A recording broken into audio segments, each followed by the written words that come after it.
beloved student X level. How are you today? How about your life? Hope you and your family in the healthy and safe, keep spirit and keep strong. Now we are going to start our study. Let's pray.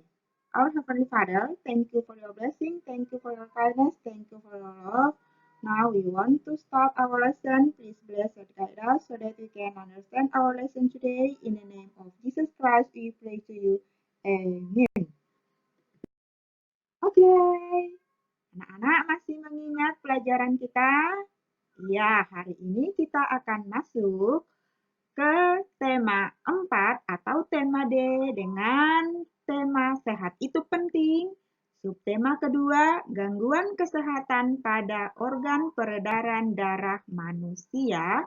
Kita masuk ke dalam pembelajaran 3 dan yang keempat. Dari kegiatan pelajaran kita hari ini, tujuan yang harus kita capai, yang pertama, siswa-siswi diharapkan mampu menjelaskan manfaat interaksi manusia dengan lingkungan sekitar terhadap masyarakat dan pembangunan sosial budaya. Kedua, menjelaskan contoh dan amanat pantun. Ketiga, mengidentifikasi unsur-unsur pantun. Dan yang keempat, menjelaskan tanggung jawab dan menjaga proses pengambilan keputusan di masyarakat, khususnya dalam proses pemilihan ketua RT. Yang kelima, mengidentifikasi contoh tanggung jawab di masyarakat. Mari kita lanjutkan. Anak-anak, masih mengingat nggak pelajaran kita di subtema 1 tentang hak, tanggung jawab, dan kewajiban, serta bagaimana pola hidup sehat untuk mendapatkan tubuh yang sehat. Masih mengingat kan? Anak-anak suka tubuh yang sehat? Ya, pasti supaya semangat untuk belajar penting untuk memiliki tubuh yang sehat. Sekarang, coba anak-anak perhatikan gambar-gambar berikut ini. Apakah kamu dalam keadaan seperti ini? Coba. Badan lelah, lemas, mudah capek, pusing, sehingga tidak ada semangat belajar. Kira-kira itu karena apa?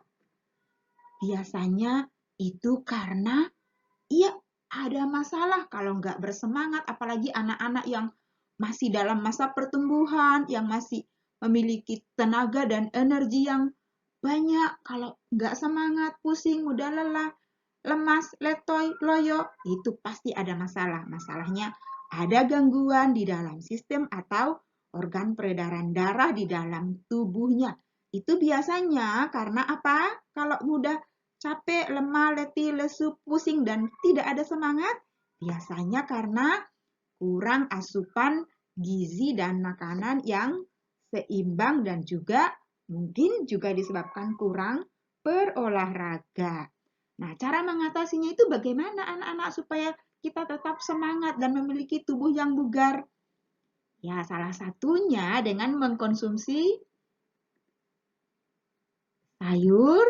sayuran. Siapa yang suka makan sayur-sayuran dan buah? Itu adalah asupan gizi dan mengandung vitamin di dalam tubuh kita sehingga kita kembali memiliki semangat.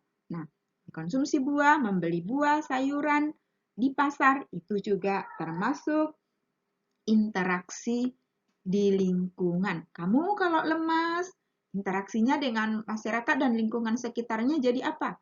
Jadi kurang bersemangat. Nah, anak-anak, untuk itu kita mari terus semangat dan kita tetap menjaga kesehatan tubuh kita dan juga asupan makanan yang kita konsumsi setiap hari supaya tidak mengalami gangguan di dalam sistem peredaran darah kita sehingga peredaran darah kita tetap lancar.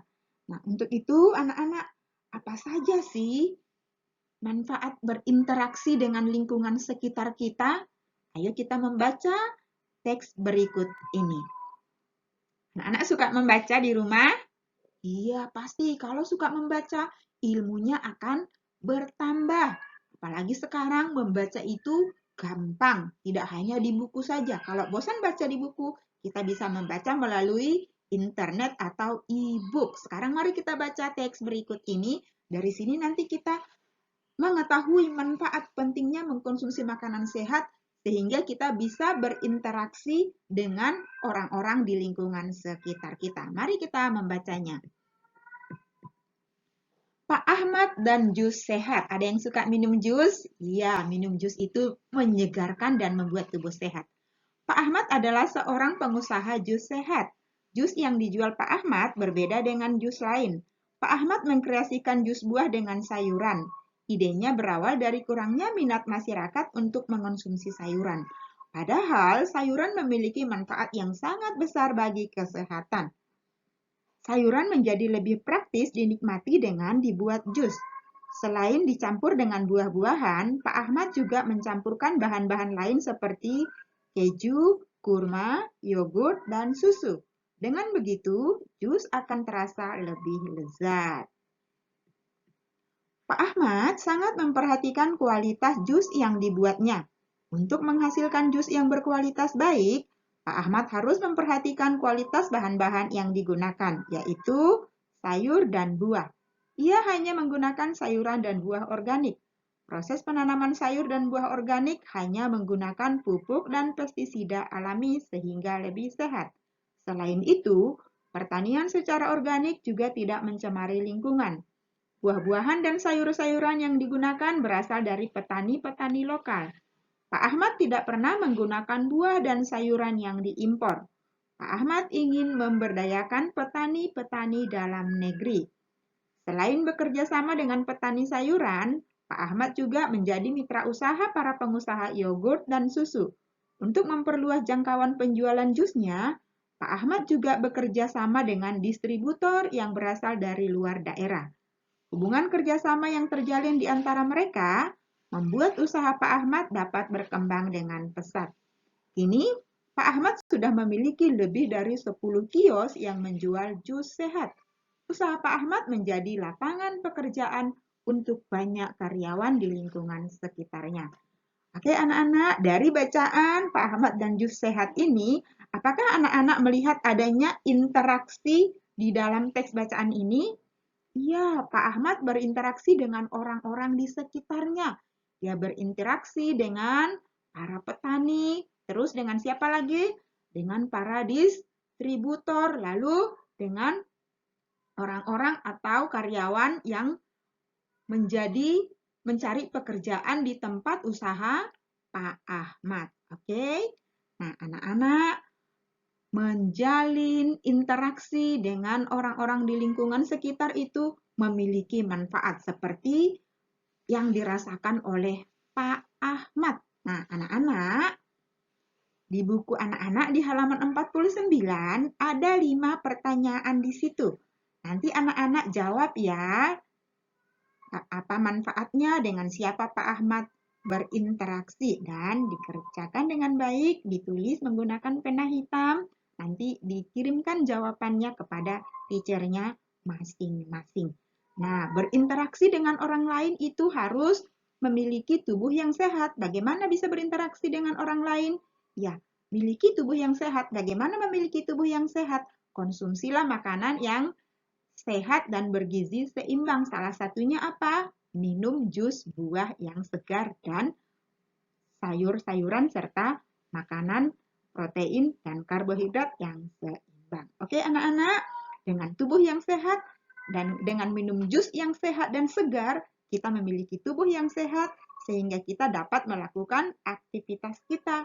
Salah satu melakukan aktivitas dan berinteraksi dengan masyarakat di lingkungan dapat dilakukan dengan membaca pantun. Siapa yang suka baca pantun dan siapa suka berpantun? Oke, masih ingat apa itu pantun? Oh, pasti pantun itu ungkapan perasaan atau karya sastra lama, puisi lama yang terdiri dari 4 larik bersajak AB-AB. Ini ciri-cirinya. Ciri-ciri pantun dan unsur-unsur pantun itu terdiri dari 4 baris. Lalu, setiap baris pantun memiliki suku kata 8 sampai 12. Dan setiap baris pantun itu memiliki sajak A, B, A, B. Tapi ada juga yang memiliki sajak A, A, A, A. Tapi yang sudah kita pelajari yang adalah bersajak A, B, A, B. Nah, di dalam pantun, ciri-cirinya baris pertama dan baris kedua itu merupakan apa? Ya, sampiran. Baris ketiga dan baris keempat itu merupakan isi. Nah, ini ciri-ciri pantun, anak-anak.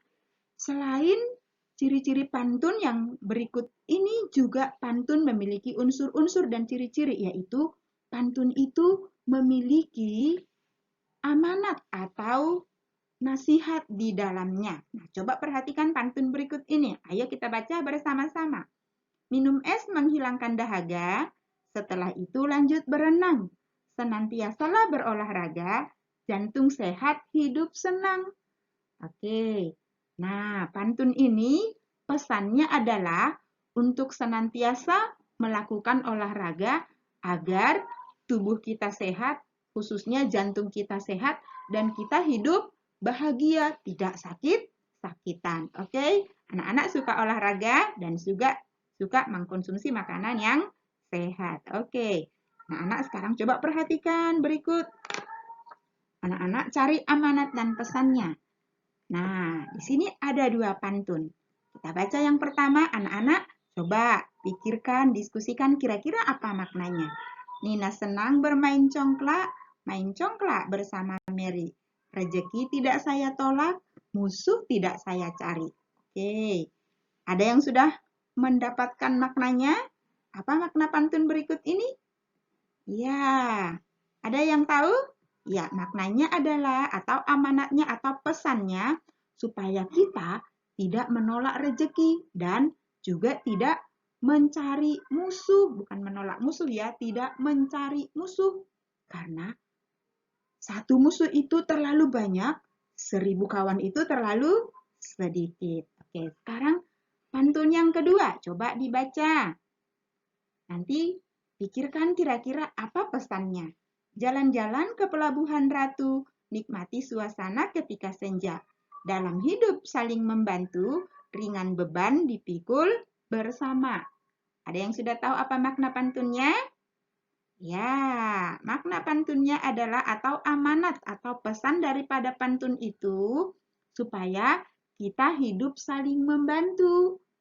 Dan beban dipikul bersama menjadi ringan. Iya, kalau kerja saling membantu, pekerjaan kita menjadi ringan. Kalau kerja sendiri, capek, tidak ada yang membantu. Kalau bekerja sama, ada yang membantu, pekerjaan yang tadinya banyak akan menjadi lebih ringan. Oke, itu tadi ciri-ciri pantun dan cara mencari amanat atau pesan dari pantun. Bagaimana cara mencari pesan atau amanat dari pantun itu?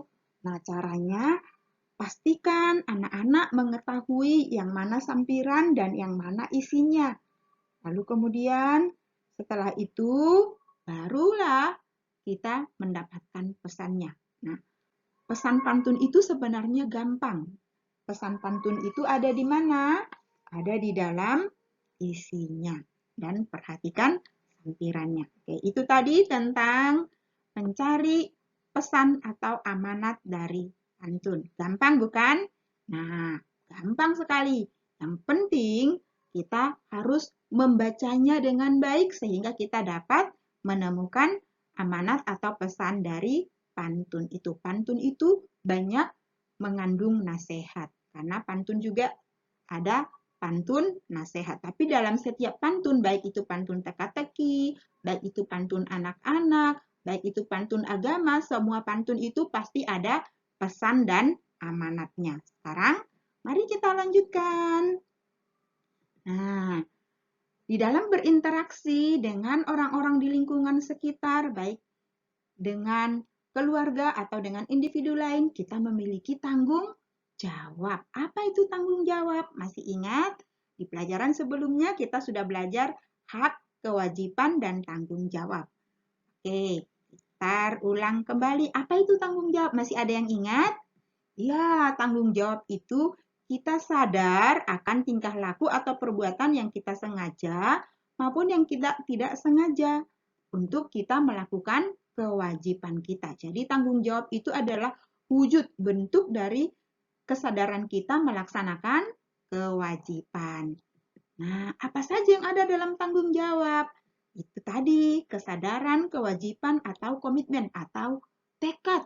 Jadi di dalam bertanggung jawab itu kita harus sadar apa yang kita harus lakukan, dan kita wajib melakukan tanggung jawab tersebut dengan apa? Tekad yang kuat atau tekad yang bulat atau komitmen.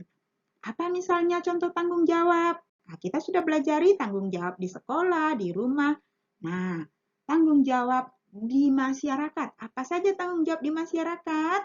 Nah, tanggung jawab di masyarakat contoh-contohnya menjaga ketertiban umum, memelihara keamanan, mengupayakan kesejahteraan, memelihara kebersamaan, bertoleransi, menjaga keharmonisan dan kerukunan, dan hidup bersama di lingkungan masyarakat. Karena kita berinteraksi di lingkungan masyarakat, Indonesia sangat majemuk dan sangat beragam. Nah, contohnya tanggung jawab sebagai warga masyarakat selain tadi menjaga ketertiban. Nah, setiap warga masyarakat di lingkungan sekitarnya dalam berinteraksi juga biasanya ada interaksi di dalam lingkungan sekitar, yaitu pemilihan ketua RT. Tapi kalau anak-anak belum memilih, yang memilih ketua RT biasanya siapa? Mama dan papa. Apa itu tugas RT? Kenapa harus dipilih? Dan kenapa masyarakat harus bertanggung jawab memilih RT? Karena Pak RT atau Ketua RT bertanggung jawab menjalankan administrasi dan memimpin masyarakat di lingkungan sekitarnya. Kemudian, bagaimana proses pemilihan Ketua RT? Nah, biasanya proses pemilihan Ketua RT kalau di daerah masyarakat perkotaan biasanya dibentuk panitianya, lalu dibuka pendaftaran, seleksi siapa yang ingin menjadi ketua RT, lalu kemudian orang-orang yang diseleksi itu ditetapkan calonnya dengan memperhatikan kriteria-kriteria apakah dia cocok sebagai ketua RT. Lalu setelah ditetapkan, ya maka calon tadi dia menjabarkan apa visi dan misinya tentang masyarakat yang dipimpinnya. Setelah itu baru diselenggarakan, dilaksanakanlah pemilihan ketua RT oleh warga masyarakat. Nah, itu tadi tentang pemilihan ketua RT. Itu tanggung jawab semua warga masyarakatnya. Oke. Nah, anak-anak, di lingkungan sekitar atau interaksi dengan masyarakat sekitar, pemilihan ketua RT ada yang melakukan hal seperti ini. Tetapi ada juga dengan cara pengambilan keputusan secara musyawarah untuk mencapai mufakat. Jadi tanggung jawab sebagai warga masyarakat tadi sudah ada contoh-contohnya dan memilih ketua RT. Lalu kemudian di dalam bermasyarakat juga biasanya kita bertanggung jawab untuk ikut serta di dalam pengambilan keputusan untuk mencapai kata sepakat dalam masyarakat tersebut. Karena itu untuk kebaikan masyarakat. Tetapi kata sepakat tidak tercapai melalui musyawarah. Kalau itu tidak tercapai, ada juga yang melakukan pemungutan suara atau voting untuk melaksanakan tanggung jawab yang harus dilakukan bersama-sama oleh masyarakat di lingkungannya. Nah, itu tergantung masyarakatnya, apakah mau mengadakan pemilihan secara proses atau mengikuti proses berdasarkan mufakat, musyawarah, atau berdasarkan voting. Itu tergantung situasi dan keadaan masyarakat di tempat tinggal masing-masing. Oke? Anak-anak sudah paham? Itu tadi pelajaran kita. Kita sudah mempelajari tentang ciri-ciri unsur-unsur pantun dan juga tanggung jawab. Nah, tanggung jawab di dalam berinteraksi dengan lingkungan sekitar itu akan mempengaruhi.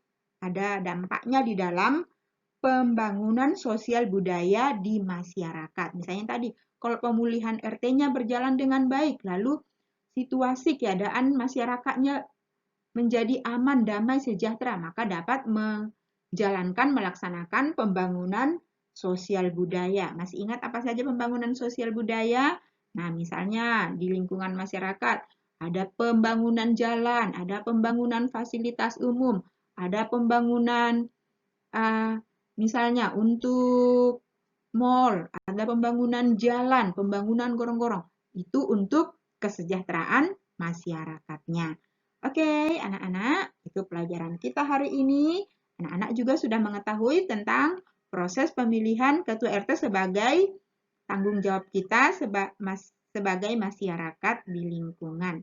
Oke, sampai di sini pelajaran kita. Teacher berharap anak-anak dapat mengerti pelajarannya dan menjadi anak-anak yang selalu bertanggung jawab. Karena kalian adalah generasi penerus yang akan membangun bangsa dan negara Indonesia menjadi lebih maju. Karena kalian anak-anak yang cerdas dan anak-anak yang bertanggung jawab. Apalagi anak-anak X level yang sekolah di sekolah basic.